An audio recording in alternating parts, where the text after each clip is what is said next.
Ora viva, muito boa noite, bem-vindo ao seu jornal principal, onde lhe trazemos o essencial da informação. E hoje, obviamente, começamos com uma nota extremamente preocupante que dá conta de que reclusas da cadeia feminina de Ilhavela servem também como prostitutas naquele estabelecimento penitenciário. A constatação é do Centro de Integridade Pública.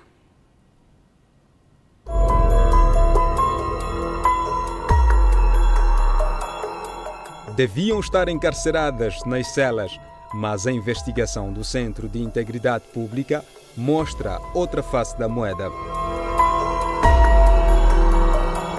São raparigas cumprindo penas de prisão, mas adicionada à condenação, são forçadas à prostituição. Na cadeia feminina de Ilhavela, que é tida como uma cadeia de referência, acontecem muitas coisas boas lá.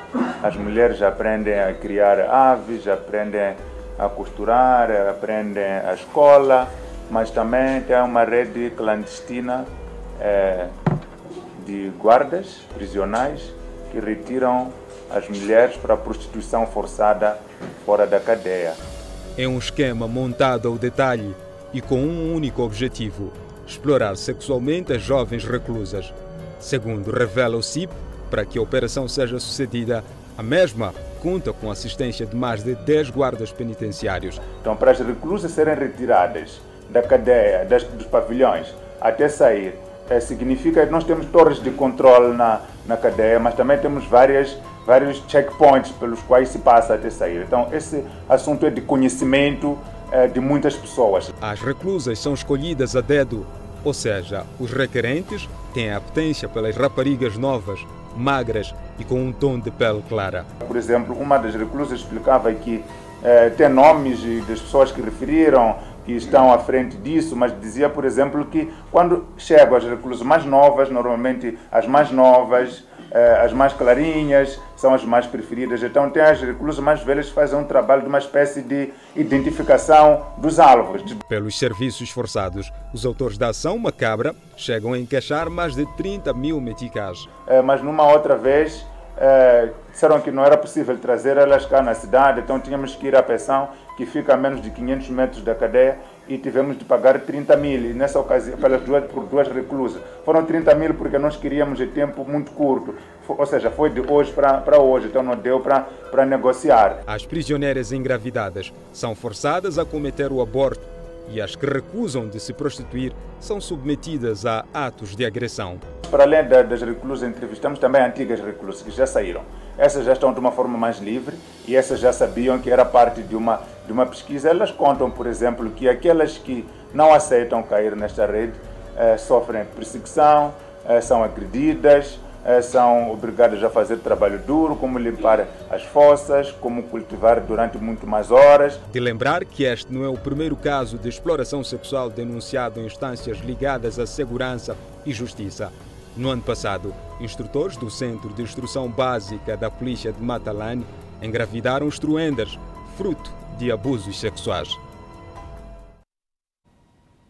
Já o governo confirma ter informação do escândalo sexual da cadeia de Ilhavela e diz que está a apurar a veracidade dos fatos.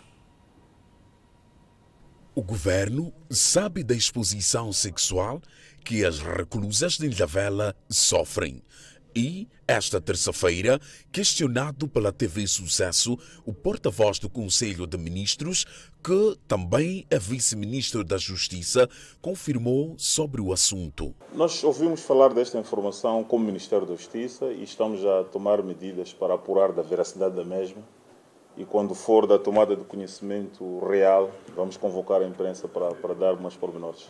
Filimão Suaza não foi detalhista sobre o assunto. E não é para menos, é mais um caso que expõe o nível de abominação que caracteriza alguns servidores públicos, mais preocupante ainda, com ligações à justiça e segurança. Ora, vejamos, no ano passado, a maior escola que forma agentes da polícia no país, no caso a Escola Prática da Polícia de Matalana, caiu na boca do povo ao ter sido denunciada a exploração sexual promovida por alguns instrutores que chegaram a engravidar instruendas. Uma história cujo desfecho não foi claro, sendo que ainda este ano houve mais relatos da exploração sexual às instruendas e os violadores teriam sido transferidos para os outros setores da polícia. O que leva a questionar que desfecho terá o caso da cadeia de Ilhavela? O que será que pode estar a acontecer nas outras cadeias do país? Ficam as questões no ar. O governo ainda não tem um plano claro de assistência aos deslocados da província de Cabo Delgado. O executivo garante que em breve o Instituto Nacional de Gestão de Desastre poderá se pronunciar. Várias vítimas deslocadas do terrorismo continuam com fraca assistência humanitária. Organizações da sociedade civil e as agências internacionais é que canalizam boa parte dos apoios. Isto decorre da ausência de um plano claro das autoridades governamentais em relação à assistência humanitária. O Instituto Nacional de Gestão e Redução do Risco de Desastres, instituição do governo responsável pelo principal apoio e garantia do bem-estar humanitário aos deslocados, continua fechada de copas como um simples receptor de donativos.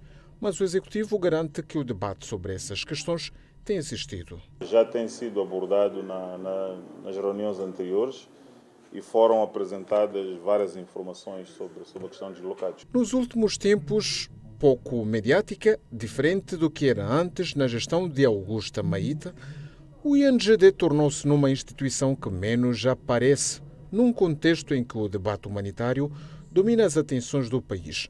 Ainda assim, o Executivo ainda deposita confiança ao órgão. Queremos acreditar que nos próximos dias o próprio Instituto Nacional de Gestão de Desastres vai se pronunciar a respeito disso. O governo continua a reiterar que não abandonou os deslocados do terrorismo em Cabo Delgado e reafirma a responsabilidade que tem. Nunca houve uma situação de vazio em termos de intervenção do governo relativamente à questão dos deslocados. Pronunciamentos de Filimão Soares no quadro da sessão do Conselho de Ministros.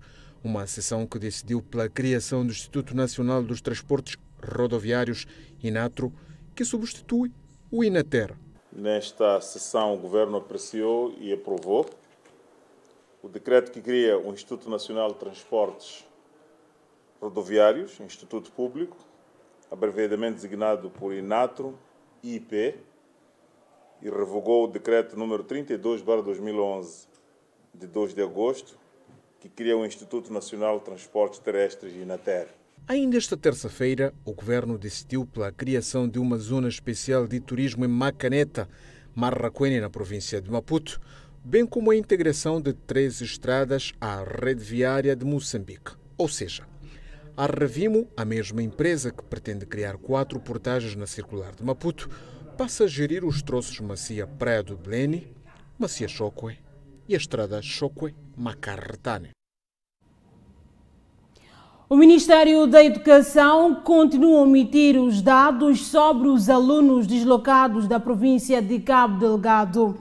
O fato ocorre numa altura em que já terminou o primeiro trimestre do ano letivo. As ações dos bandidos continuam em Cabo Delgado e, à medida que o tempo passa, as crianças têm sido alvo das ações dos terroristas.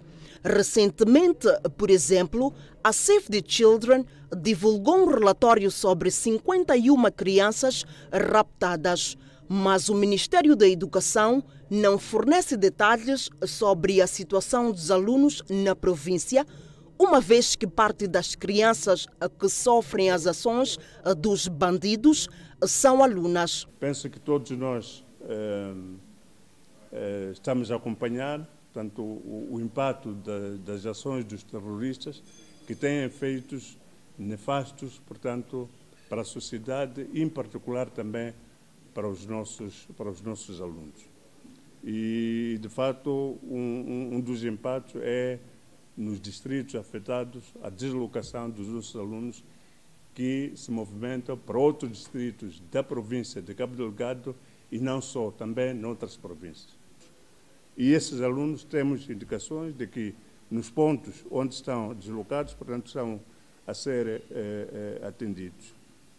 Embora diga-se que as crianças deslocadas tenham sido conduzidas para alguns centros de acomodação, Abel Fernandes não descarta a possibilidade de as mesmas poderem desenvolver traumas futuramente. E para o atendimento há muitas coisas que são necessárias fazer. O apoio psicológico, porque de fato o conflito cria traumas.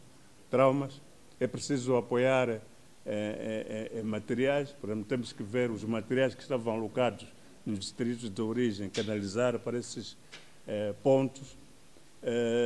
Temos que monitorar esse processo, etc, etc. Então, isso é para dizer que, de fato, este é um problema do país. Na medida do possível, como país, como setor, temos de fazer tudo por tudo para mitigar o impacto, portanto, das ações insurgentes nos nossos alunos. Estes pronunciamentos foram feitos no âmbito do lançamento da reunião conjunta dos ministros da Educação, Formação, Ciência, Tecnologia e Inovação da SADC, que decorre sob o lema 40 anos construindo a paz e segurança, promovendo o desenvolvimento e resiliência face aos desafios globais. O evento, que decorre em formato virtual. Já o sociólogo Adelino Tomás entende que o terrorismo na província de Cabo Delgado, na zona norte do nosso país, vai agravar ainda mais a criminalidade nas zonas tidas como destino dos deslocados. O extremismo violento em Cabo Delgado, norte de Moçambique, já fez mais de 800 mil deslocados. Famílias que abandonaram zonas de origem em busca de refúgio em outras províncias do país. Para o sociólogo Adelino Tomás, com o despovoamento de alguns distritos em Cabo Delgado, desenha-se um cenário com proporções dramáticas nos pontos de destino dos deslocados de terrorismo. Adelino Tomás aponta o agravamento dos velhos problemas sociais existentes em cada província, como, por exemplo, a criminalidade. Muitas vezes estes deslocados são pessoas que não têm ocupações profissionais e podem constituir focos de criminalidade na tentativa de procura de meios de subsistência. Então, esta pode ser uma das implicações. A outra implicação pode ser a crise gerada pela separação das famílias. Sabemos que muitos dos deslocados vêm sem esposas ou sem esposos, as crianças vêm sozinhas e, portanto, nós sabemos que a família é um elo de ligação das pessoas, digamos, é a célula básica da sociedade, como se diz, e quando essas pessoas chegam cá sozinhas, sem os seus parentes, sem os seus filhos, sem os seus maridos, não conseguem estruturar-se do ponto de vista afetivo. Aliás, grande parte dos deslocados, por exemplo, refugiados na província de Inhambane, viram seus parentes a serem assassinados e decapitados por terroristas. Um fator que é considerado pelo sociólogo Adelino Tomás que pode provocar sequelas e perpetrar a instabilidade nas famílias. Essas pessoas têm um certo trauma e esse trauma precisa de ser superado. E uma das formas de superação seria, eventualmente, colocá-los numa situação de convivência com os seus parentes.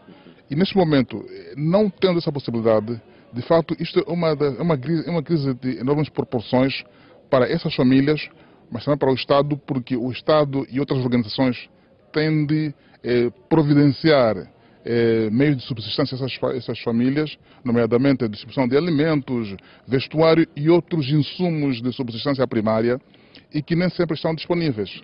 Para o acadêmico, a única solução é se encontrar o caminho para a paz em Cabo Delgado, para que as famílias retomem as zonas de origem e recomecem com a vida. Adelino Tomás defende o incentivo militar como alicerce para deter a ação dos terroristas. Nesse momento lá não há segurança. Não há segurança e não se pode voltar nessas condições. Mas, de facto, uma solução mais apropriada seria o regresso dessas famílias para as suas zonas de origem, porque é aquela terra com a qual se identificam. Aqui estão por uma questão de falta de segurança, mas elas gostariam de voltar para lá. E para isso eu instaria o governo, através das forças de defesa e segurança, para intensificar ações de repulsão, de expulsão também, porque não, desses terroristas, desses territórios, porque o país é uno e indivisível. De notar que o terrorismo está a despovoar os distritos do norte da província de Cabo Delgado. Além de deslocados, os malfeitores distribuíram várias infraestruturas socioeconômicas, reduzindo a zero o esforço do governo visando garantir o desenvolvimento das regiões. Fica o posicionamento do sociólogo Adelino Tomás referente ao terrorismo na província de Cabo Delgado, que prevalece desde o ano de 2017. Seguimos agora com outras notícias. A sociedade civil mostra-se preocupada com o aumento de casos de violência doméstica no nosso país. E só no ano passado, Moçambique registrou mais de 18 mil casos. A violência doméstica tem crescido de forma exponencial em Moçambique, pelo menos de acordo com os dados. Mas para o ano passado, nos primeiros 9 meses, registramos mais de 18 mil casos de denúncia de crimes, onde temos sempre, a maior parte dos casos, a vítima sempre é a mulher, com acima de 9 mil casos numa escala nacional. E falando concretamente para as províncias, para a província de Maputo, infelizmente, Repiso, infelizmente, está a liderar em termos da tipificação de violência ligada à questão da violência sexual. Foram 178 casos e depois tivemos para a província de Gaza 177 e a nível da província de Nampula 121, acabando sendo as províncias com mais casos, mas isso que não fecha como se fosse um ciclo de redução. A falta de denúncia e certos padrões desenhados pela sociedade são apontadas como principais causas para os elevados casos. Mas reconhecemos também que existem muitos casos que ainda não são denunciados por causa de estereótipos de género e também por causa de alguns padrões que ainda são reproduzidos a nível das comunidades dentro destas províncias e também das outras províncias. Parece que os casos são reduzidos, mas é preocupante também porque quando estamos em processo de auscultação, de conversa com as mulheres de base, damos-nos conta de que os casos são muitos, mas não existe ainda a cultura da denúncia. A sociedade civil não está apenas preocupada com a violência doméstica, mas também com a violência contra a criança. E nesse aspecto, lamenta o rapto de mais de 50 crianças em Cabo Delgado. E sabemos que estamos em tempos o ano letivo, nesse caso, está a decorrer e nosso maior desejo é que elas também consigam ter um processo de reintegração a nível da formação, que ainda está em processo. E um número exato também não podemos precisar, porque sabemos que tem mais estamos a aproximar a 100, se nós estivermos a 51, de crianças que foram raptadas pelos insurgentes, que estão em partes incertas. Então são situações muito, muito complexas neste momento. Segundo dados partilhados pelas autoridades, a violência doméstica em Moçambique piorou com o confinamento face à Covid-19. Encontram-se detidos pela Polícia da República de Moçambique 2 burundeses na posse de 60 sacos de açúcar com embalagens falsas. Entretanto, a polícia diz que os indiciados vendiam o produto a arredores da capital moçambicana. É um negócio que não acabou bem para esta dupla de comerciantes que, segundo a polícia, terá sido pegue com mais de 50 sacos de açúcar de embalagens falsas nesta viatura a tentar vender arredores da capital. Os indiciados negam seu envolvimento na falsificação de embalagem. Um deles justifica ter comprado açúcar no bairro Georges Dimitrov, sem saber que a embalagem tinha sido falsificada. Nós não sabemos disso aí, porque nós éramos vendedores, nós vamos para ir vender. Compraram onde? Compraram com uma pessoa que só quando compramos temos número para trazer para nós. Depois compra, depois ir vender. Onde é que compraram exatamente? Exatamente onde que comprou, na zona de Benfica. O indiciado revela igualmente não ser a primeira vez a adquirir o produto no mesmo local. Foi segunda vez. Primeiro foi 20 embalagens, a segunda é 50 quilos de açúcar. Este outro cidadão implicado distancia-se das acusações, tal como o seu comparsa. É a mesma coisa que esse meu amigo falou. Esse homem chega com o produto na loja, eu tenho açúcar e pode comprar. Então, como você é vendedor, diz o preço, quando você ouviu o preço dele tem baixo um pouco, nós compramos. O indiciado surpreende ainda mais, referindo que não sabe o nome da pessoa que supostamente terá lhe fornecido a mercadoria. Agora, sim, qual é o nome mesmo desse vosso fornecedor? O nome dele não conhece. No meu telefone está escrever açúcar e 50 quilos só. Ah, você escreveu açúcar no nome dele? Açúcar de 50. Quando eu quero açúcar, vai te ligar, ele me ligar e vai saber. Agora, açúcar de 50 quilos está me ligando. Agora o senhor açúcar é que te ligava para te fornecer o açúcar? Sim, ele me liga, meu amigo, tem açúcar. Carmínia Leite, porta-voz da PRM na Matola, fala dos contornos da detenção da dupla. No âmbito do trabalho operativo, 2 indivíduos foram neutralizados pela polícia na via pública. Das investigações feitas na sua posse foram encontrados com uma viatura contendo no seu interior 60 sacos de açúcar. Os indivíduos foram detidos pelo facto de terem falsificado as embalagens de açúcar. A polícia repudia atos desta natureza e apelar à comunidade da província de Maputo a ser vigilante e denunciar em tempo útil todos os atos criminais que possam perturbar a ordem, segurança e tranquilidade públicas. As autoridades policiais na Matola asseguram continuidade de trabalhos para a neutralização de mais envolvidos neste tipo de crime. Munícipes de Congolote, na cidade de Maputo, queixam-se de assaltos e violações sexuais protagonizadas por malfeitores durante a madrugada. Em causa está a falta de transporte. Um troço de cerca de 2,4 quilômetros e é frequentado por várias pessoas durante a madrugada em busca da sobrevivência, e nesta jornada não faltam oportunistas que aproveitam-se da falta de iluminação. E para alcançar seus intentos, os malfeitores escondem-se nas machambas, interpelam os que por aí passam, saqueiam e até violam as vítimas. Eu saí de casa às 6 por causa de ter medo. Se sair aquela hora das 4, 5...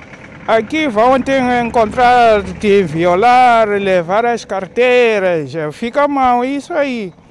Saí de casa às 5h30. 5h30? Sim. Vai até onde?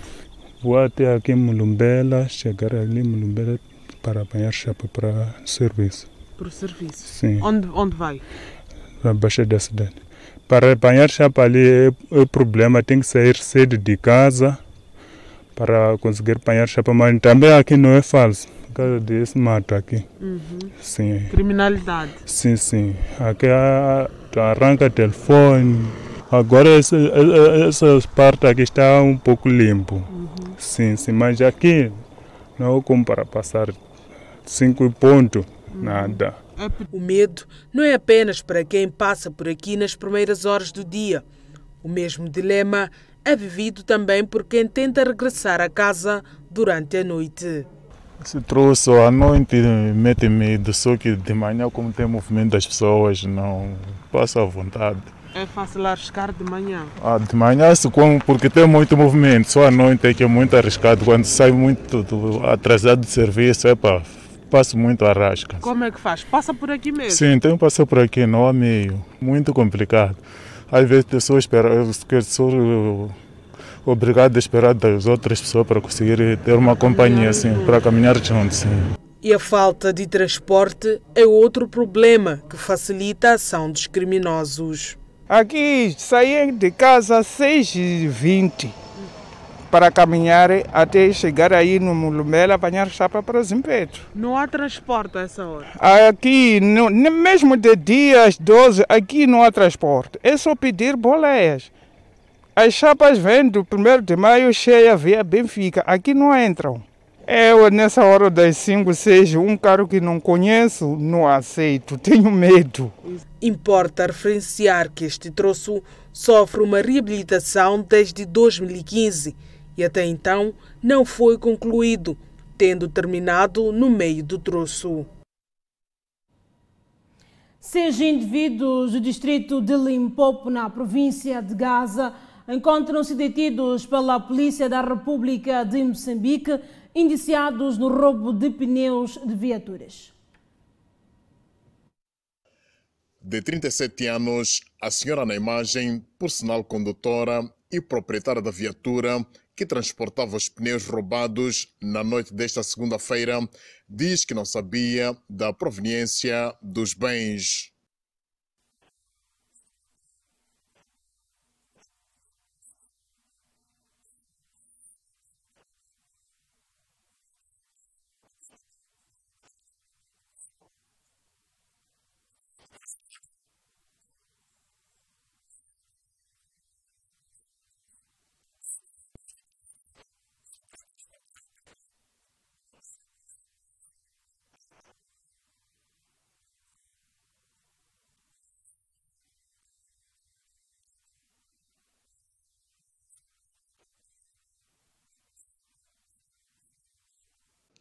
Já o idoso, de 64 anos, guarda da empresa onde foram roubados os pneus, conta que foi detido porque no dia do crime encontrava-se em serviço. Sou guarda da empresa que foi vítima de roubo. Este grupo invadiu a empresa. Estava dentro da casa do guarda a dormir. A minha culpa está aí.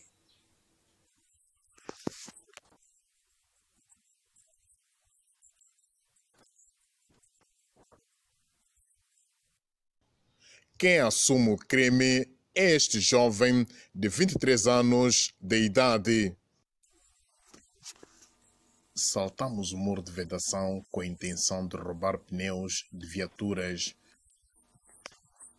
de uma empresa em Algures, no Limpopo. O propósito era de vender. O Serviço Nacional de Investigação Criminal em Gaza refere que o guarda foi o cérebro do roubo.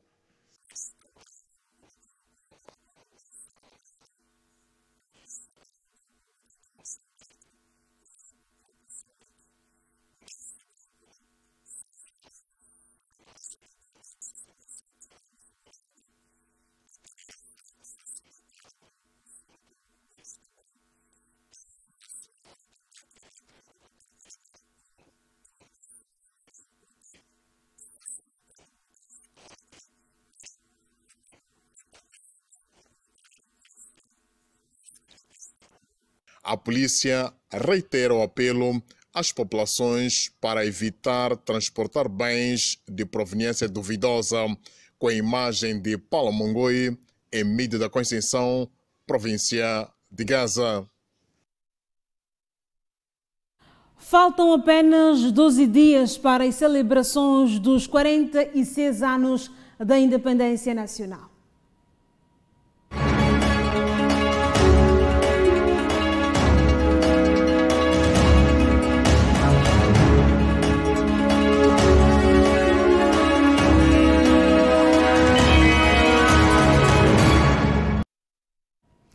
O antigo ministro dos Transportes e Comunicações, Tomás Salomão, diz que a independência de Moçambique trouxe consigo a identidade do povo moçambicano. Numa entrevista à TV Sucesso, alusiva à celebração da independência nacional, o antigo secretário executivo da SADC, Tomás Salomão, afirma que a independência concede a Moçambique o direito à identidade, daí a sua importância. 46 anos significam 46 anos de independência e de liberdade e de construirmos uma identidade própria, como uma nação, como um país, como uma entidade que é reconhecida no Concerto das Nações. E quando estamos aqui dentro, ou estamos lá fora, ou quando os nossos desportistas vão a qualquer parte do mundo, somos identificados porque temos uma bandeira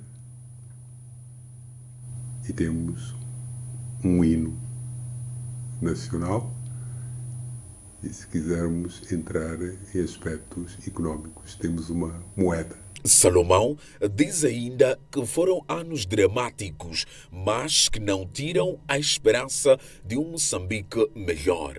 É óbvio que estes 46 anos não foram fáceis, apesar de trazer consigo momentos dramáticos, como sejam o termos hoje cerca de quase 900 mil deslocados de guerra na província de Cabo Delgado. Não retira aquilo que é a nossa vontade como país, como moçambicanos, de construirmos um Moçambique melhor. A juventude tem uma responsabilidade grande neste processo, porque, por um lado, hoje são os atores dessa caminhada. Sobre os ganhos, o também economista aponta a uma diversidade de ganhos que trazem uma clara diferença do antes e do agora.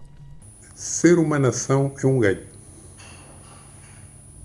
Ter um bilhete de identidade que o identifica como moçambicano é um ganho. Digamos que os ganhos são diversos.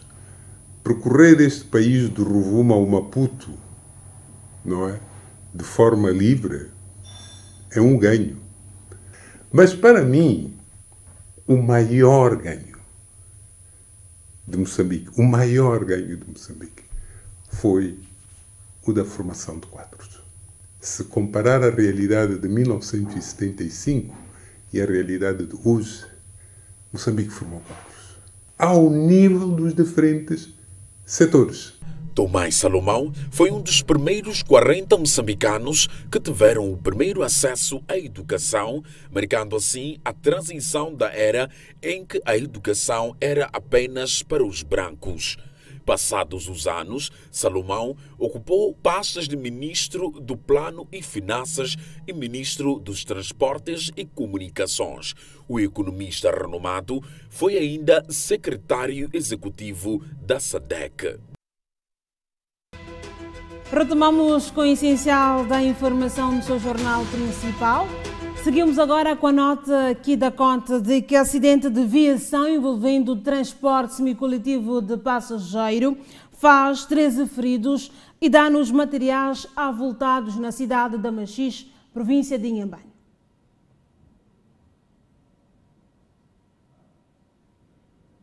Sinistros ocorreram ao princípio da tarde desta terça-feira na Estrada Nacional número 1 na cidade de Machixe. O primeiro foi do tipo capotamento. Esta viatura de transporte semicoletivo de passageiros fazia o trajeto cidade de Machixe, distrito de Inhassoro. Quando chegou na região mais conhecida por C3, a trela de carga partiu o eixo e de seguida capotou. Estavam a bordo 15 pessoas e 5 contraíram ferimentos. Os sinistrados foram evacuados para o Hospital Rural de Escuque. O motorista do transporte semicoletivo de passageiros está inconsolável pelo sucedido. Hoje ele veio, um senhor entrou numa, não sei se é ambulância, como eu também ainda estava, as vistas estavam cheias de areia, mas uma senhora entrou num carro particular, foram no hospital.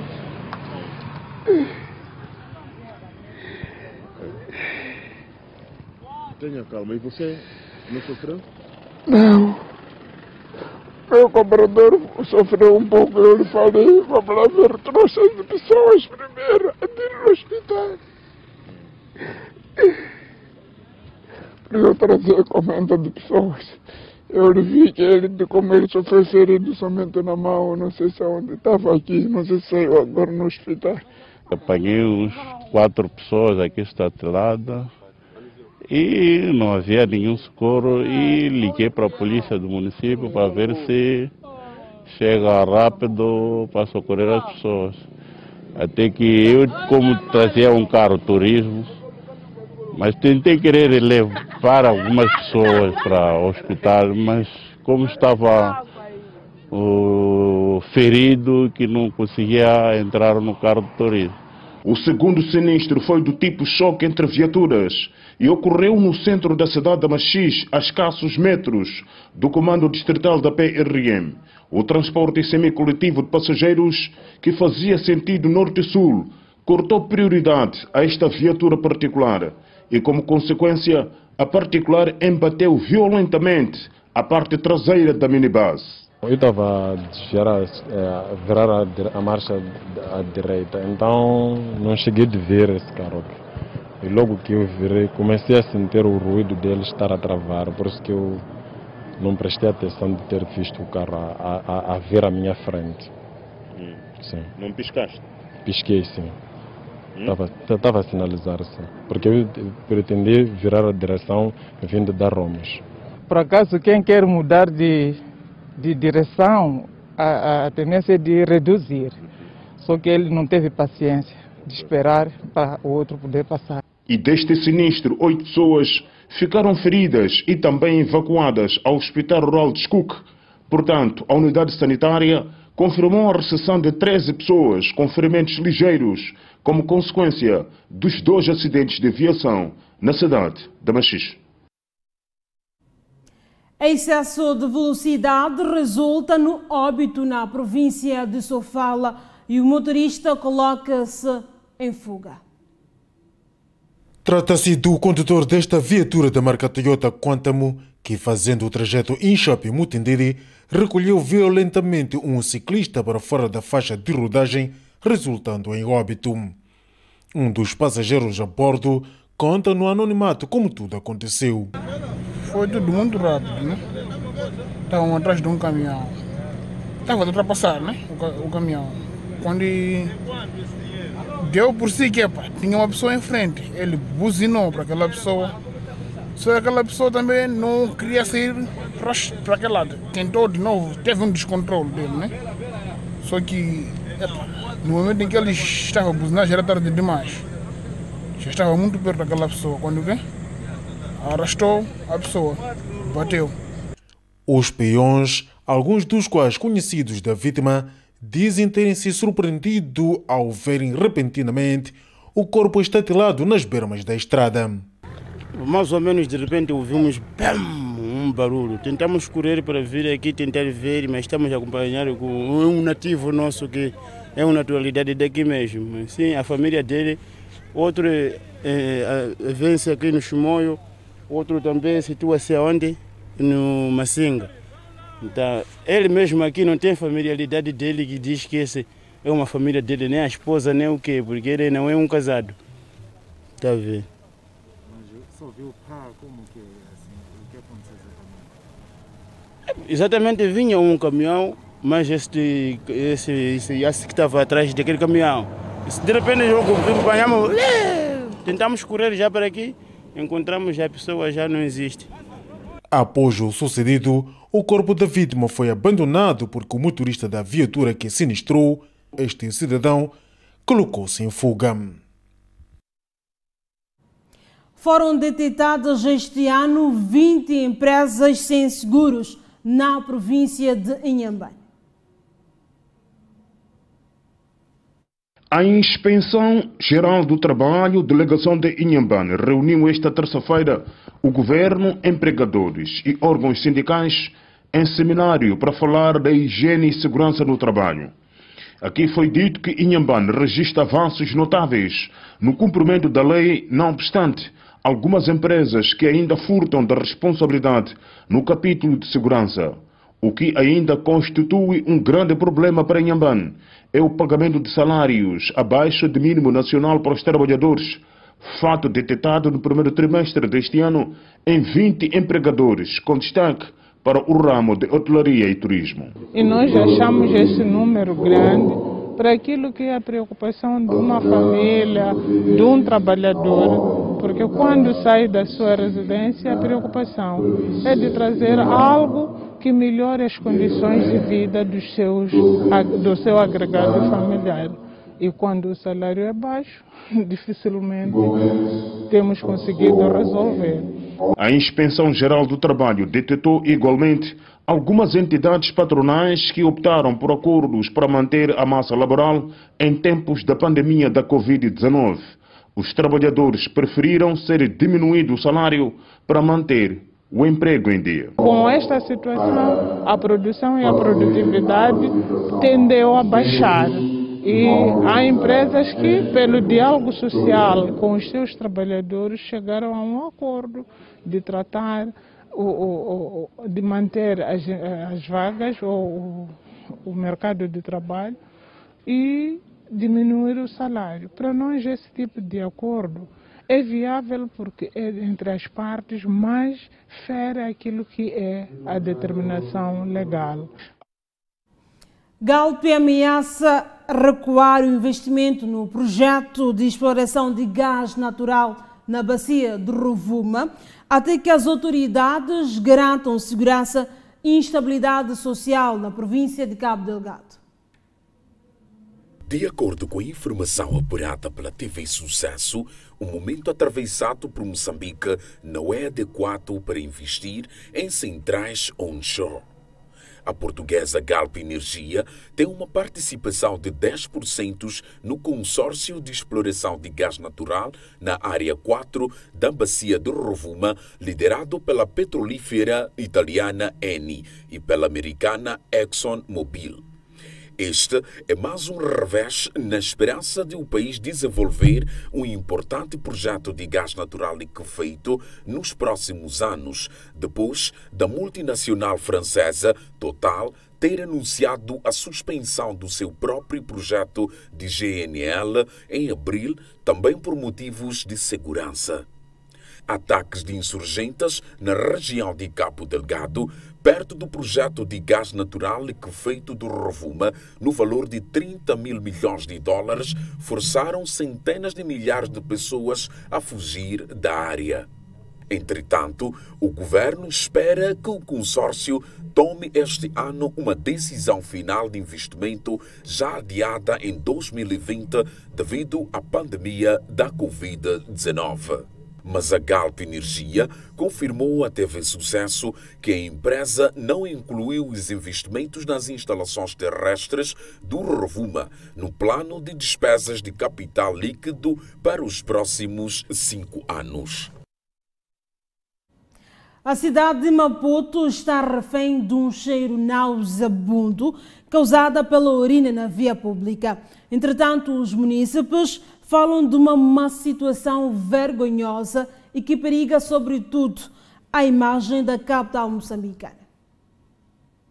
É assim como se encontram alguns passeios, árvores e até infraestruturas elétricas em Maputo. Todos eles sob imundície causada pela urina na via pública. Conforme mostram as imagens, munícipes urinam em todo lado, sem se preocupar com a imagem da cidade ou mesmo com quem os vê.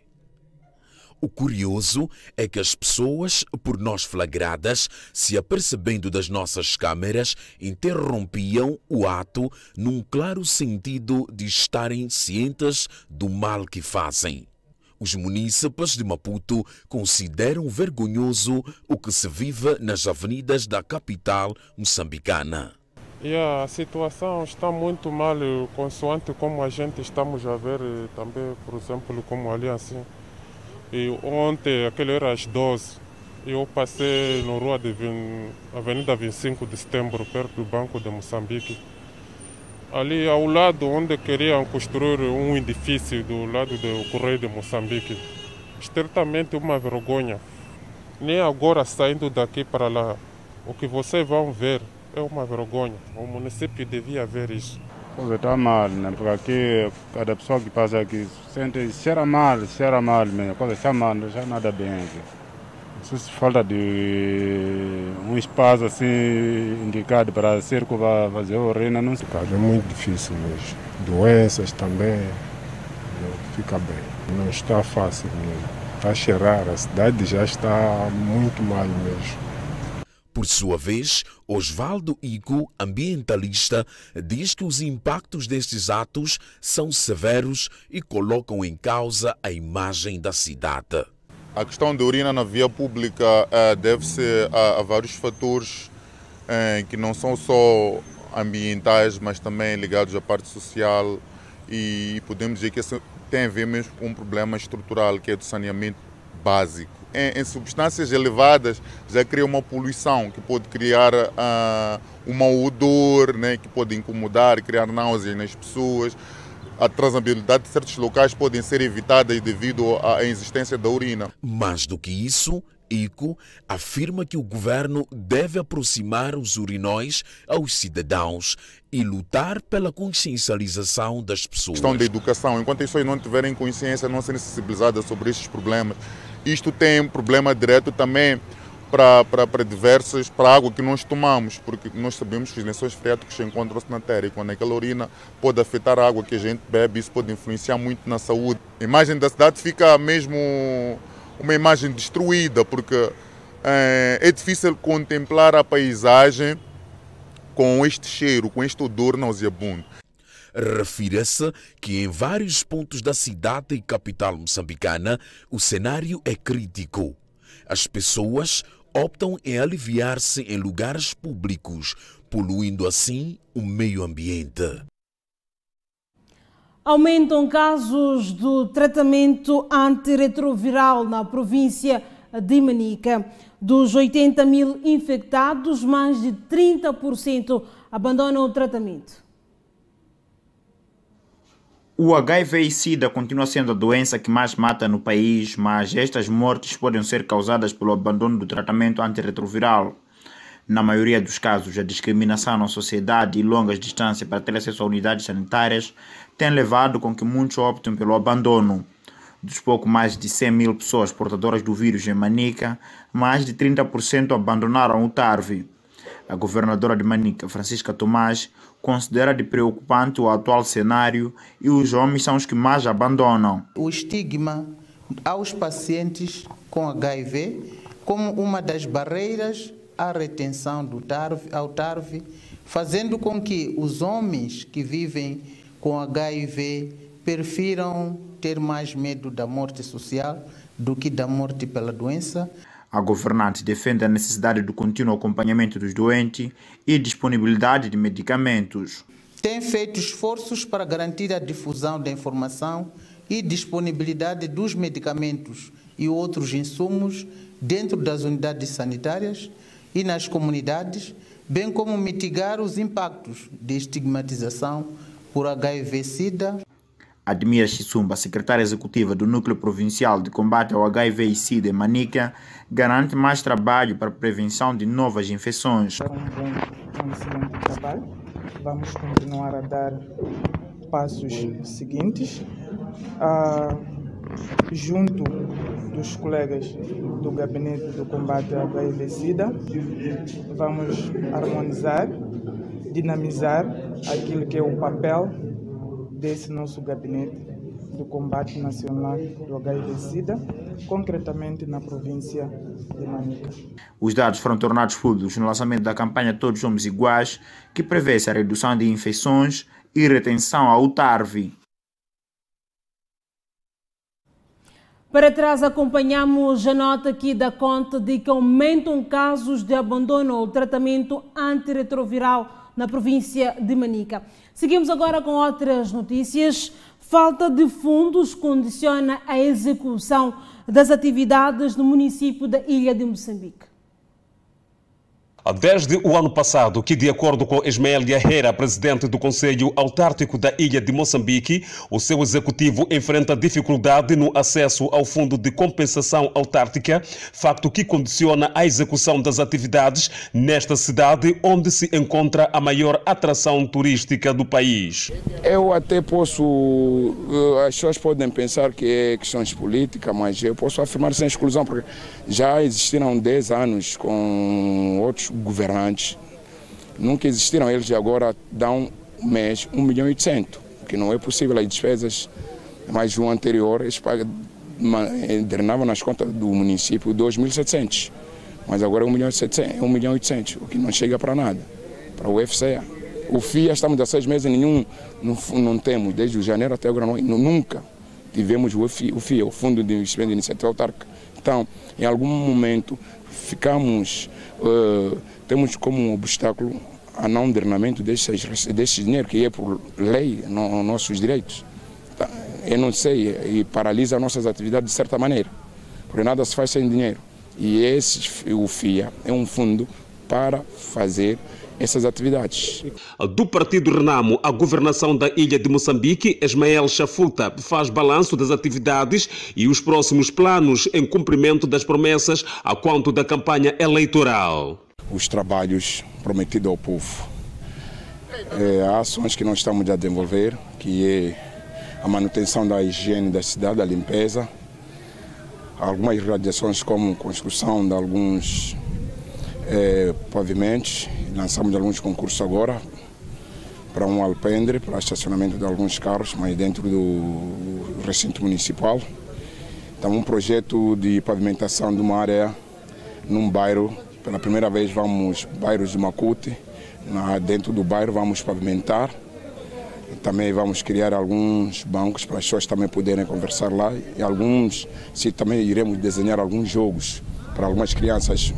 Um sítio para diversão, aquilo que não existe. E sinal de que